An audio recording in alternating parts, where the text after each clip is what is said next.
Lable Braun is an author, thought leader, who helps his readers and friends navigate the terrain that exists between mysticism and science. He is a true philosopher who's filled with love for family and humanity. Lable, it's a pleasure having you on the show. We get so much good feedback from our conversations, from my interviews with you. I can't wait to see what we delve in today. It's a great pleasure to be with you. What's on your mind? What's been most on my mind recently is the concept of peace. Two reasons for that. One is I think it is the central issue of our time. We seem to be divided and at war with each other, ourselves, our principles.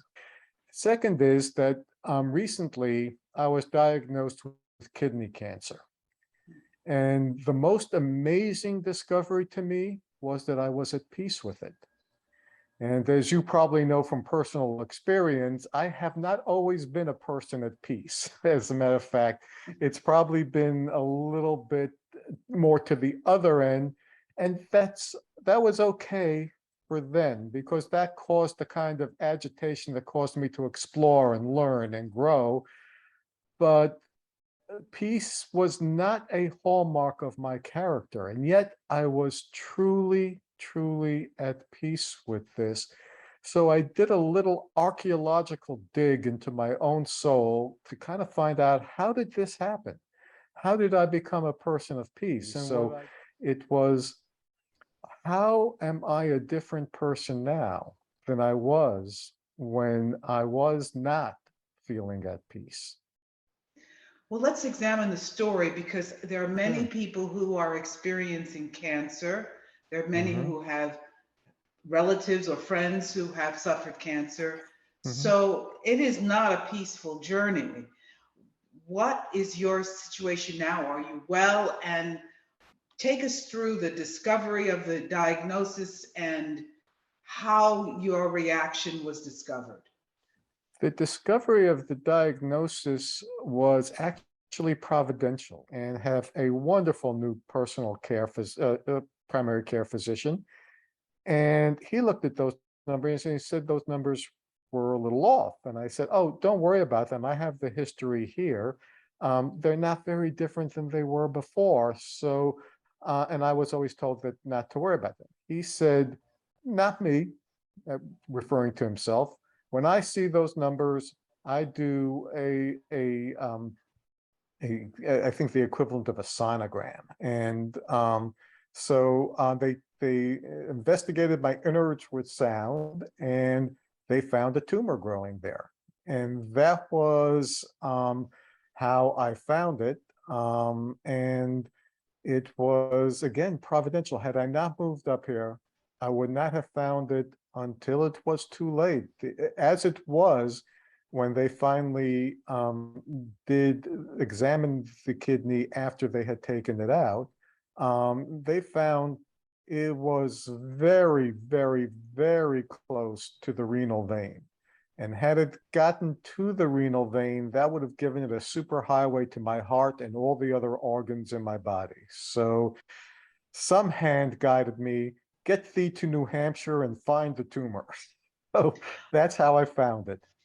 Okay, well, I don't mean to do a gender thing here, but you're being a very um, analytical storyteller Sure. about your situation. Were you frightened or shocked when you heard that you had cancer? That's the amazing thing. No, I wasn't. That is where I start to say, why am I at peace with this? Mm. My, my background was in very active work, and I usually would have been, okay, what are the 14 things that I need to do by Tuesday on this? And let me see how I can get this done. I would have been up at 3 in the morning, 4 in the morning, worrying about things I could do nothing about at 3 or 4 in the morning, and yet I wasn't. And how did this come about? You've put your finger on the real conundrum for me.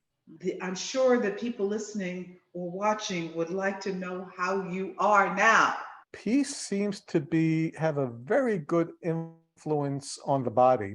My doctors are all amazed at the progress I've made so quickly. I did have my right kidney removed. I'm in technically in recovery for that, but I feel fine. The operation went, and these are the world's best surgeons who I was fortunate enough to have work on me. They said it went amazingly smoothly.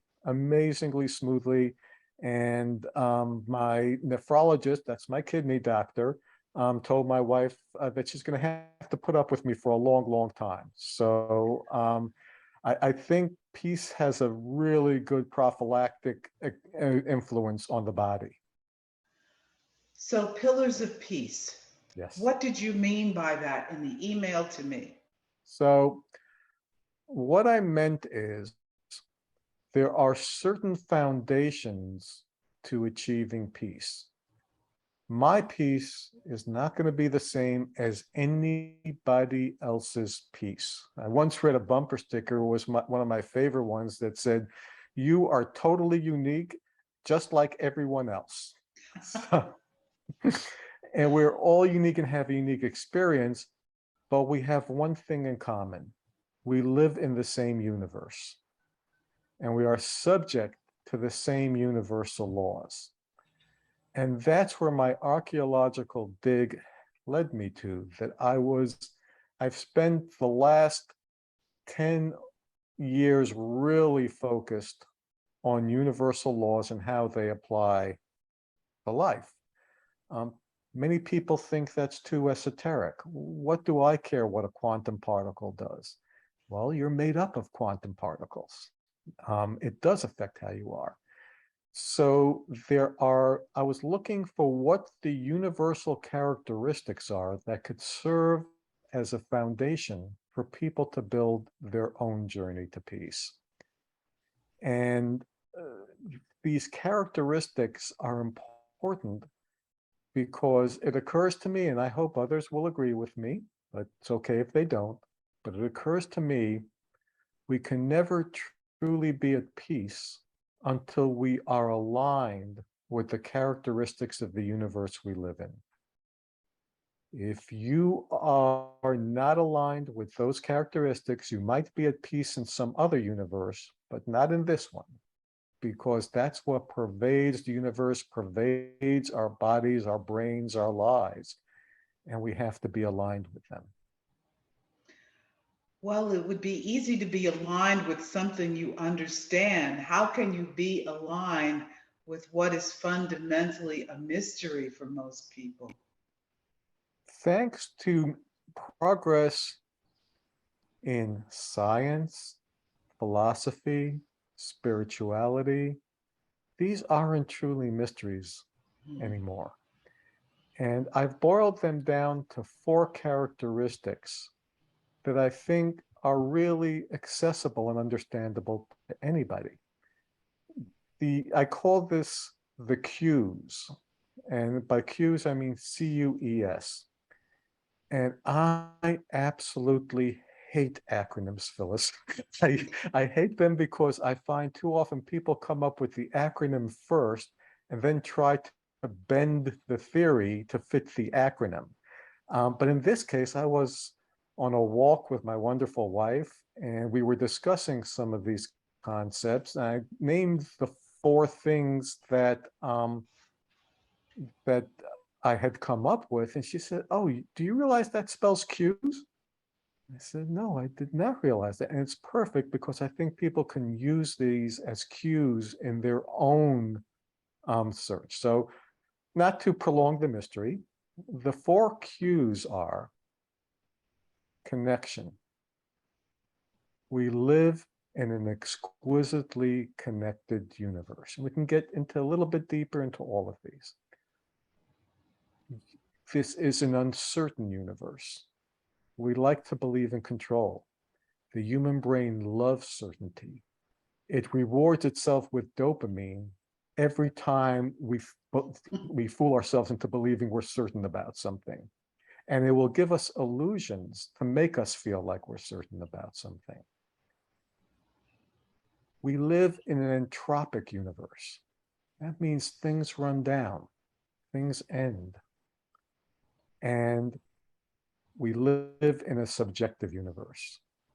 I've got to get comfortable with the fact that my reality is not the same as anybody else's reality, but we can be more or less aligned.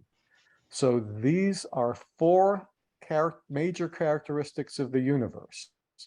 And again, by a scientific, spiritual, philosophical, whatever you want to pick, these are four major characteristics of the universe. And as modern humans, we are not comfortable with any one of the four. And that is, I think, the root of the lack of peace in the world.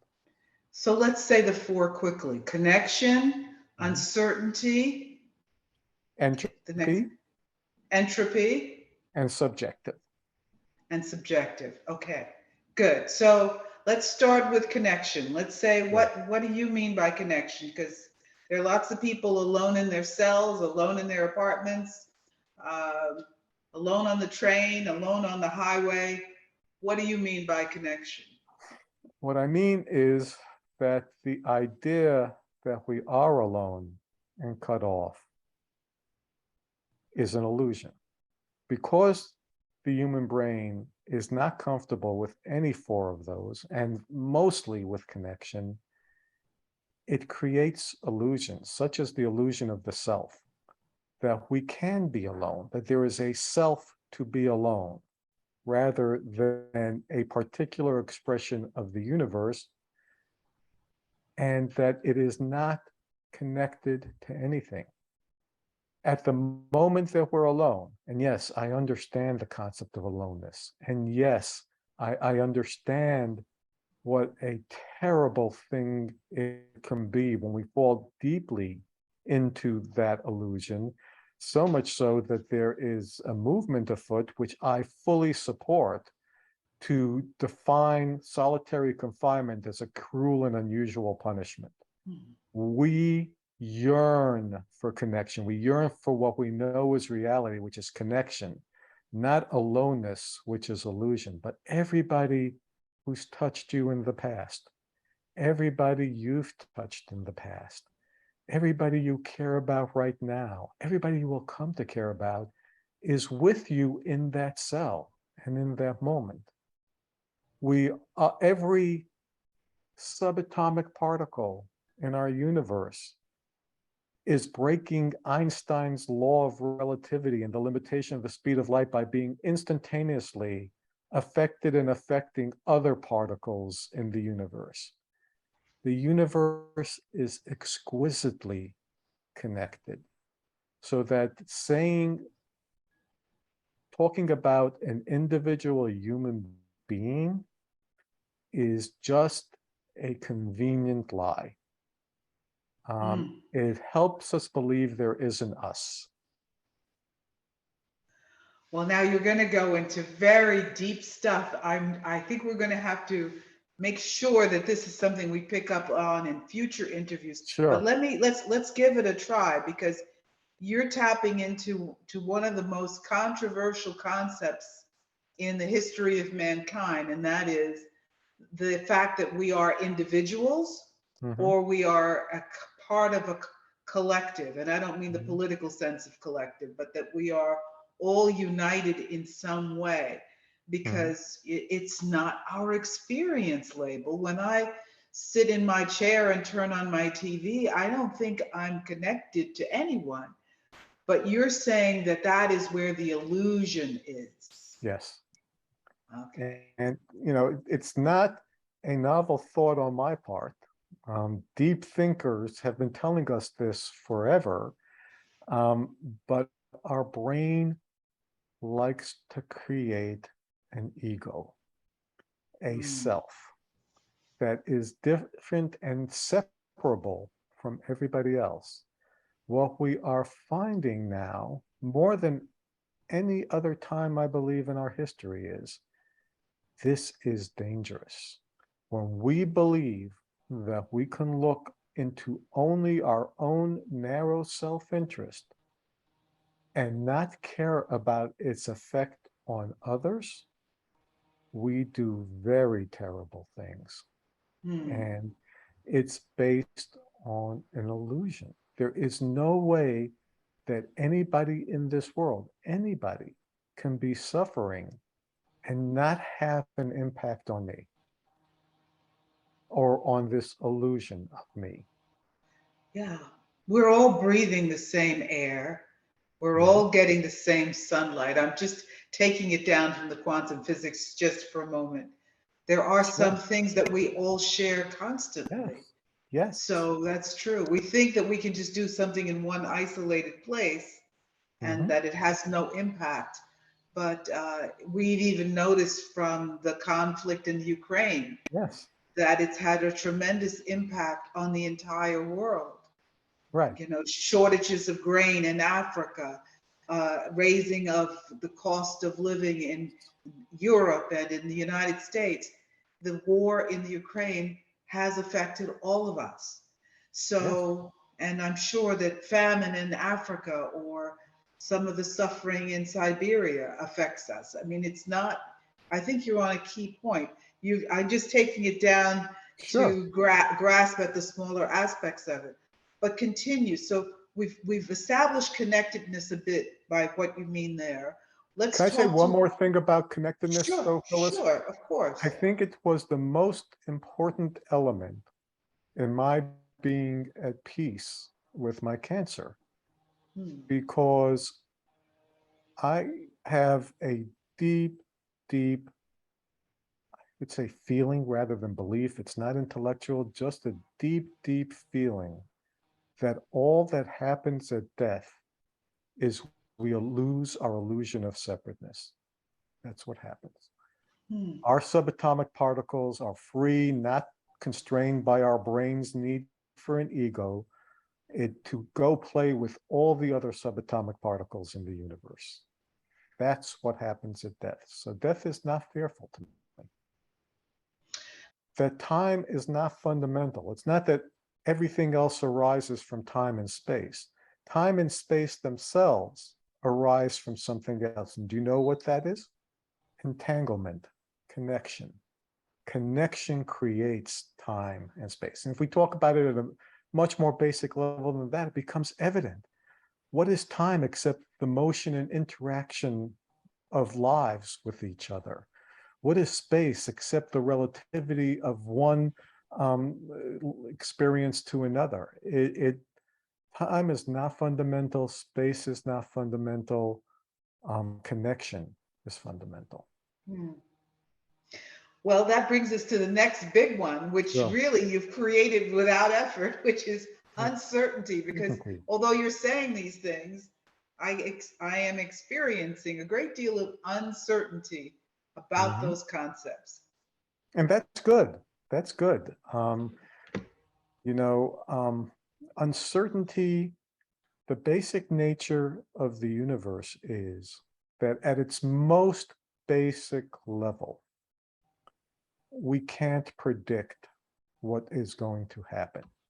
Hmm. In many cases, in many ways, at its most basic quantum level, we create reality by our experience of it. And that's where I get, well, what does that have to do with my everyday life?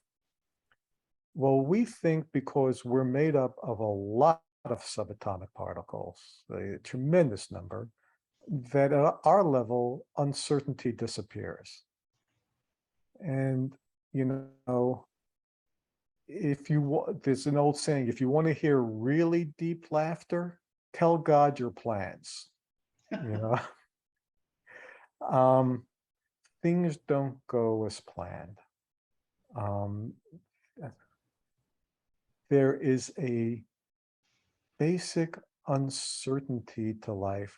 And we like to believe, and here's where the illusion comes in again. We like to believe if we can only plan another level, if we can only be a little smarter, if we can only get more people on our side, we can be safe and certain.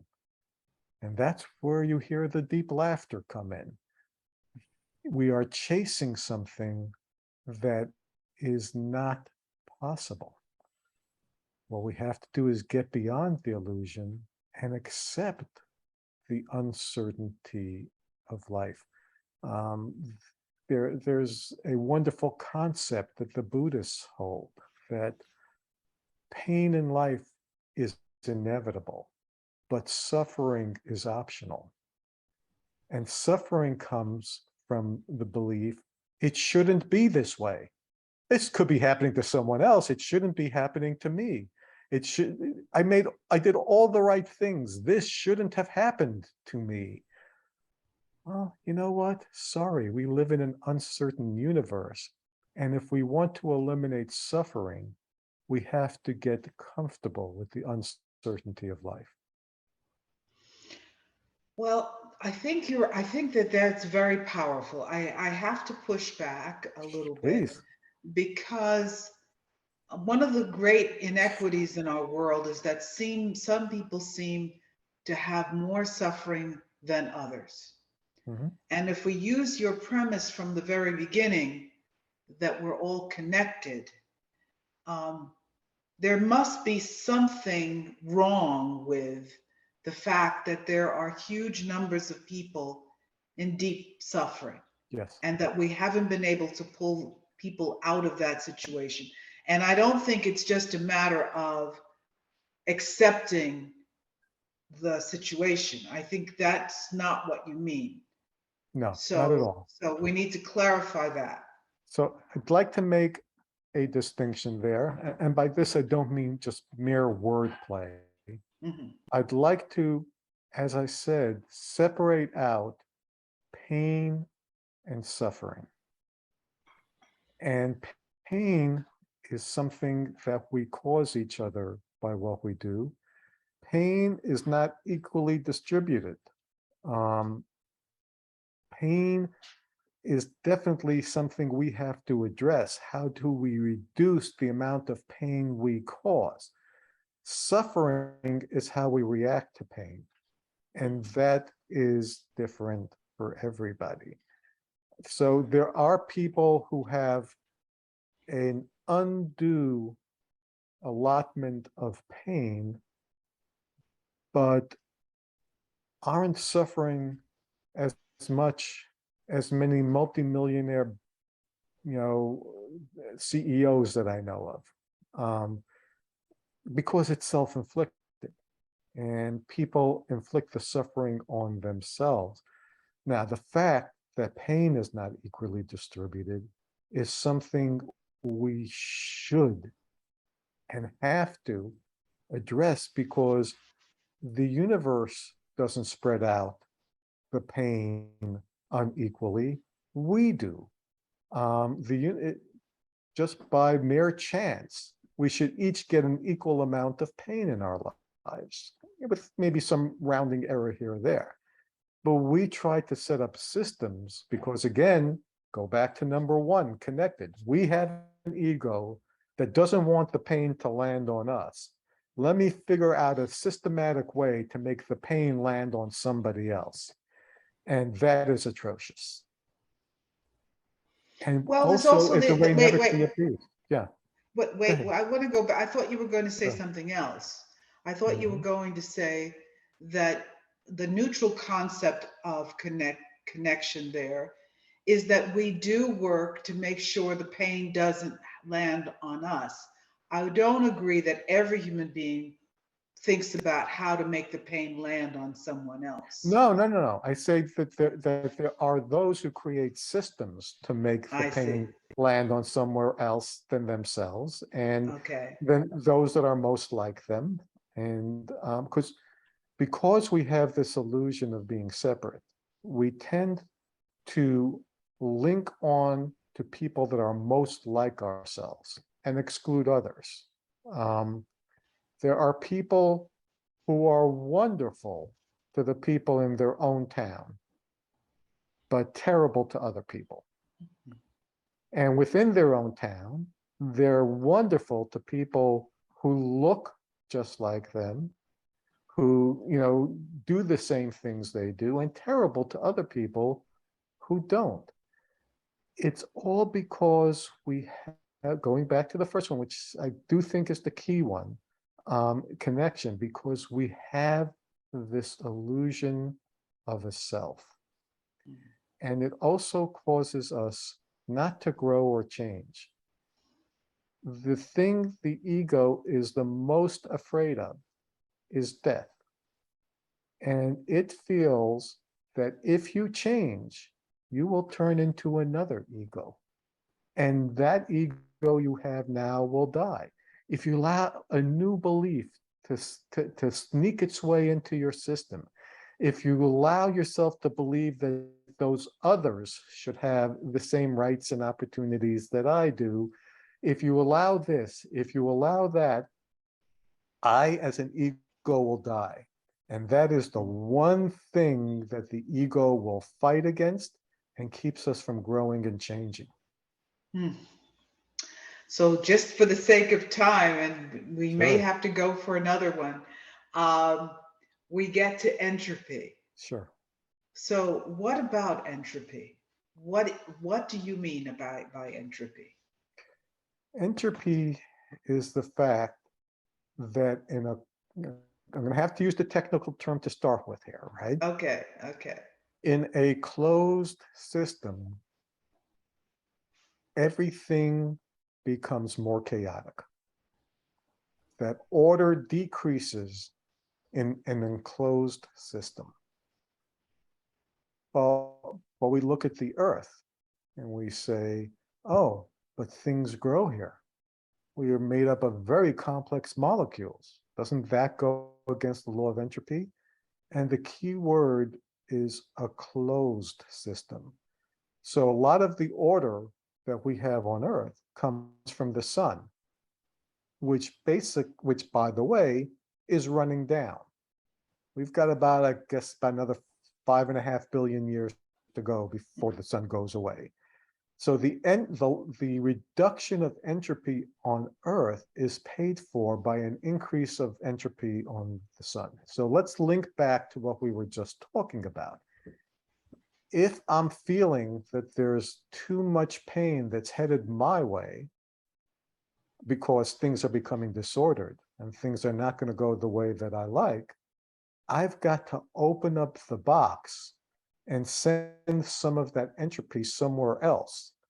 Send the pain to other people and reduce my pain. Because the sum total of the entropy has to decrease. But in the end, anything will run down. The universe will run down. And being okay with that is not a human characteristic. We sometimes forego the most important connections in our life, the most important gambles we should take for the fear that it won't last. If we became comfortable with the idea that things don't last, we'd be able to enjoy the present moment so much more. So again, now let's bring this back to the final one, which is Subjectivity. subjectivity. Yes. This is one we really don't like. We like to believe there is one right answer, and coincidentally enough, we have it. I just demonstrated that, yes. No, no, you did not. What you demonstrated was the exact opposite in my heart and in my eyes, Phyllis. What you just demonstrated is the opposite. I'll tell you what the opposite of objectivity is. It's the old saw about the 10 blind people feeling an elephant. And one's holding the tail and says, an elephant is like a rope, and insists on it. The other one's holding the tusk. The elephant is like the spear, and holds. This is such a trap for human beings that even the most brilliant mind of all of our times, Albert Einstein, couldn't get his mind around it.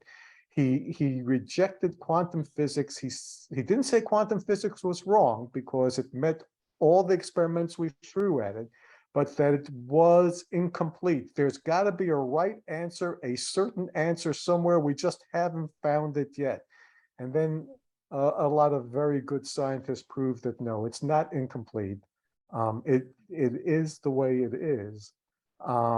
And so the opposite of subjectivity, of objectivity, is the 10 blind people accepting that Niels Bohr, the one of the founders of quantum physics and perhaps its greatest figure, once wrote to his son, there are two classes of falsehoods.